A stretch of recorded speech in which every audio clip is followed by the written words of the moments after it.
Olha, gente, tem muita franquia no cinema que fez um grande sucesso por aí, mas também tem aquelas com histórias com potencial gigante, elencos absurdos, milhões investidos e que mesmo assim tudo foi pro ralo. Hoje eu vou te mostrar casos que tinham tudo pra dominar Hollywood, mas que fracassaram feio.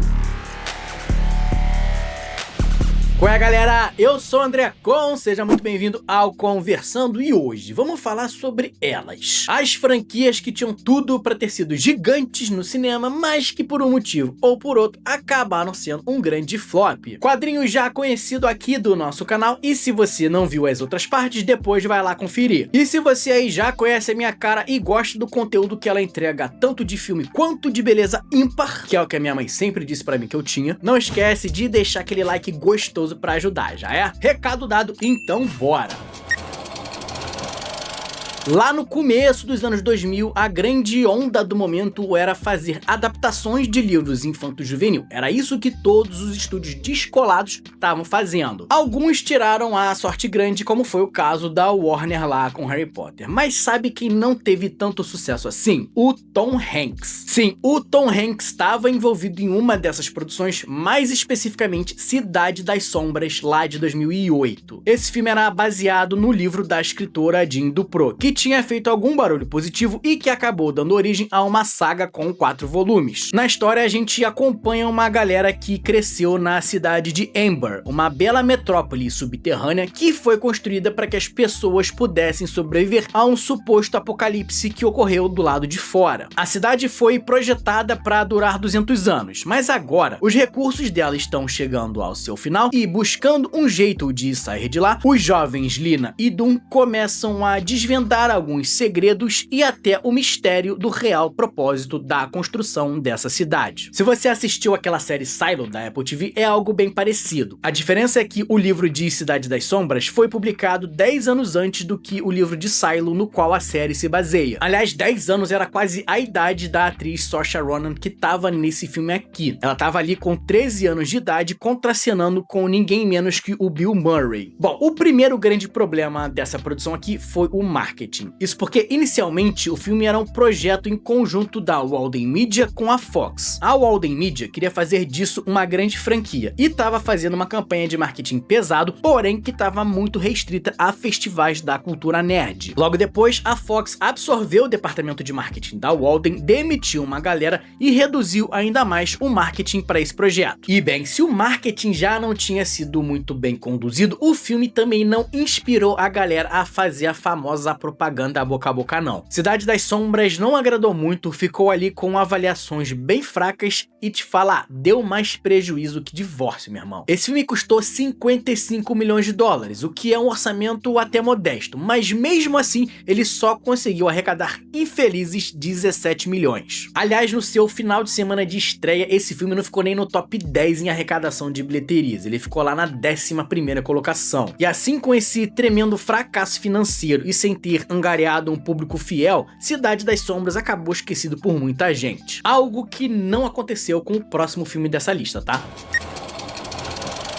Olha, esse filme aqui eu nem sei se dá pra chamar de grande flop, pelo menos não com o público, financeiramente ele foi, mas ainda assim é um caso que a gente deveria ter visto vários filmes, mas que acabou ficando só no primeiro. Isso porque em 2008 chegou nos cinemas As Crônicas de Spiderwick, filme que adaptava a saga de livros de mesmo nome que deu origem a 5 volumes. No filme, a gente vê a história de uma família que se muda para um velho casarão de um parente distante. Porém, coisas estranhas começam a acontecer quando eles estão lá. Decididos a investigar esse bafafá, os irmãos Jared, Simon e Mallory encontram o livro mágico que os leva a um mundo cheio de criaturas mágicas e perigosas. Esse é um caso estranho de um filme que foi, na verdade, bem recebido, teve avaliações positivas tanto do público quanto da crítica, mas que os executivos precisaram fazer uma vaquinha para poder pagar as contas do estúdio. Isso porque As Crônicas de Spiderwick custou 90 milhões de dólares, mais que o dobro do Fenômeno Crepúsculo, Crepúsculo, que tinha custado 37 milhões. Só que, diferente da saga dos vampiros, que também saiu lá em 2008, As Crônicas de Spiderwick só conseguiu arrecadar 164 milhões de dólares. E mesmo ali no seu final de semana de estreia, ele não conseguiu ficar na primeira colocação, ficando ali em segundo atrás de Jumper. Aliás, outro filme que poderia ter sido uma enorme franquia, tá? E tem vídeo falando disso aqui no canal. Bom, mas mesmo se Spiderwick tivesse feito uma grana grande, ia ser difícil ter visto isso aqui continuando com outros filmes, tá? Isso porque, seguindo o exemplo do que o que rolou com Desventuras em série, esse filme pegou vários livros e jogou tudo no mesmo filme. Então, assim, muitos dos fãs não estavam lá satisfeitos com essa decisão,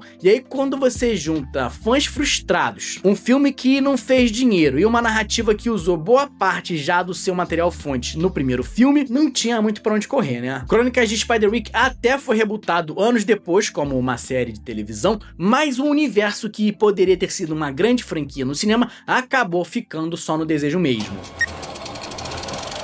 Agora, sabe aquele teu amigo que vai pro baile, vai pra night e do nada o cara fica extremamente rico? Começa a pagar a bebida pros outros, diz que ama todo mundo, que hoje é na conta dele o escambau? Esse era o Mickey na era pós-Piratas do Caribe. Bom, a parada é que depois que Piratas do Caribe arrecadou bilhão, o Mickey meteu o louco e ele queria porque queria achar uma nova saga que fizesse a mesma coisa. Ele tentou isso com o John Carter, tentou isso com o Príncipe da Pérsia e tentou até com o próprio Johnny Depp de novo. O Mickey sentou com o Jack Sparrow e com o Jerry Bruckheimer, que tinha produzido a franquia dos piratas, e eles tiraram da cartola o filme O Cavaleiro Solitário. O filme contava a história do tonto. Não aquele teu amigo tonto que fica rico na balada, calma. E sim do guerreiro indígena que salva o John Reed, um cara da lei que sofre uma emboscada. A partir dali, os dois desenvolvem uma amizade e trabalham juntos, buscando capturar o criminoso que tinha emboscado o John e, de quebra, dar jeito em outros malfeitores por aí. A Disney jogou um monte de grana nesse filme aqui, inclusive ela estava extremamente confiante de que isso ia ser um sucesso por ter exatamente a mesma equipe de Piratas do Caribe, e ela acreditava que isso seria um meio de reduzir o risco desse projeto. Só que, mesmo assim, o orçamento desse filme acabou ficando completamente descontrolado, a ponto de, em determinado momento, os manda-chuvas do estúdio pararem a produção, que só pôde voltar depois que eles acertaram vários cortes na grana, inclusive em 20% do salário das maiores caras dessa franquia. Só que mesmo assim, os custos dessa produção continuaram crescendo por vários motivos, inclusive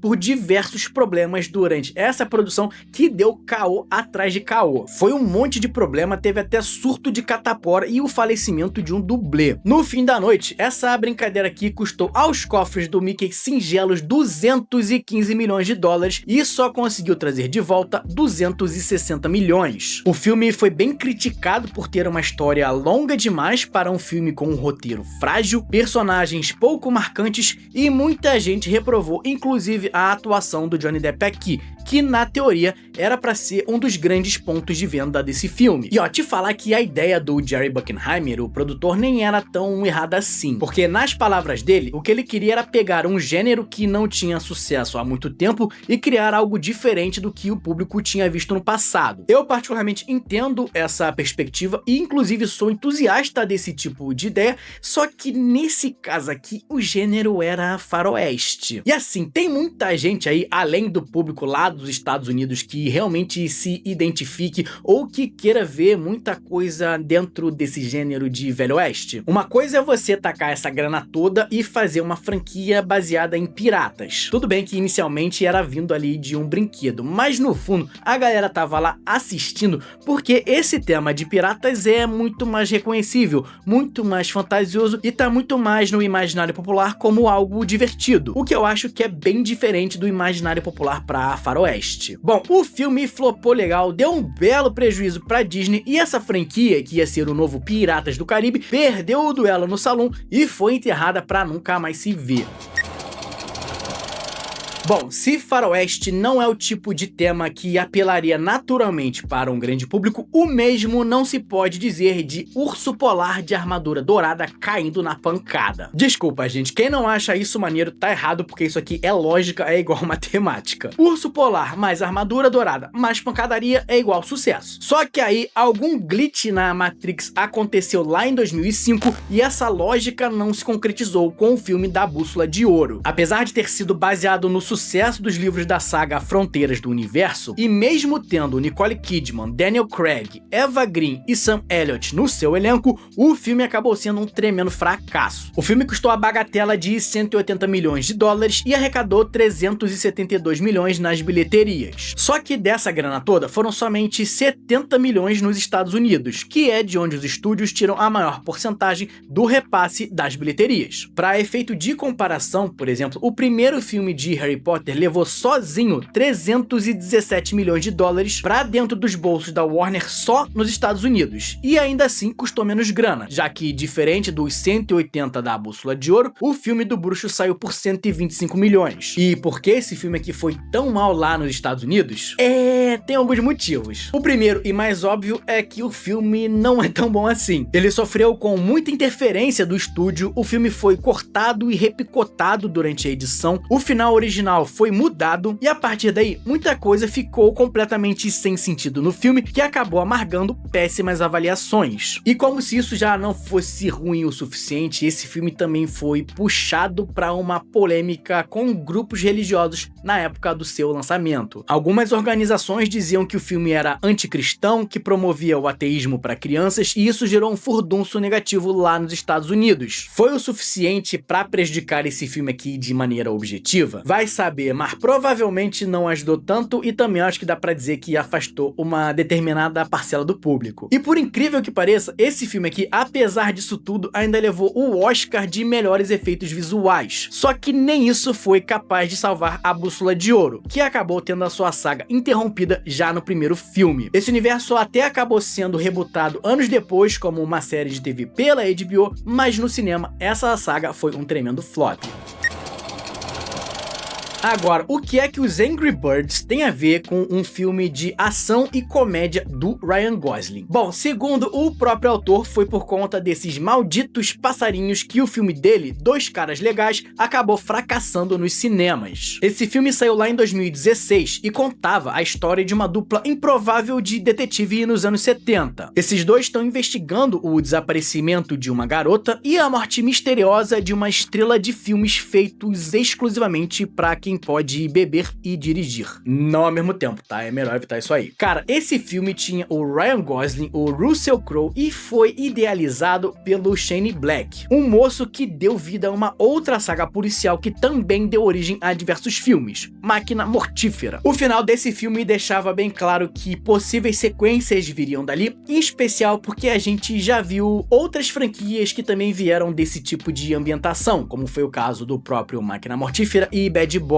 Mas, infelizmente, esse filme aqui foi muito mal nas bilheterias, arrecadou somente 71 milhões de dólares, que tinham vindo de um orçamento de 50 milhões. E o mais triste disso tudo, cara, é que esse filme é legal, tá? Se você curte esse estilo de filme de comédia policial, ele entrega tudo direitinho. Eu só vim assistir ele recentemente, eu até curti bastante, e ele tem avaliações bem positivas nos portais aí da internet. Só que, como o Ryan Gosling disse, eles foram amassados por Angry Birds nas bilheterias quando o filme estreou. E o problema não era só Angry Birds, tá? Porque nessa época também tava passando Capitão América Guerra Civil. E assim, Dois Caras Legais acabou ficando em quarto nas bilheterias no seu final de semana de estreia. Aliás, o próprio Shane Black falou disso na época do lançamento. Ele disse que o sucesso do filme dele ia depender muito do público não ir assistir Capitão América pela 7ª vez e dar uma chance para Dois Caras Legais. Só que não foi isso que aconteceu, o público foi realmente ver Capitão América e Dois Caras Legais ficou esquecido no churrasco. Inclusive, eu mesmo não fui assistir isso aqui no cinema, mas eu fui ver Capitão América Guerra Civil. Faço parte sim desse time aí que não prestou atenção nesse filme quando ele estreou e peço perdão aí pelo vacilo, mas esse filme do Guerra Civil também era bom, tá? Não me arrependo não. Bom, Dois Caras Legais acabou sendo um tremendo flop no cinema, não fez dinheiro nenhum e uma possível nova franquia de policial com comédia acabou nunca acontecendo. Antes de você ir, deixa nos comentários qual dessas sagas você gostaria de ter visto uma continuação no cinema. E se você ainda não é inscrito e chegou até aqui,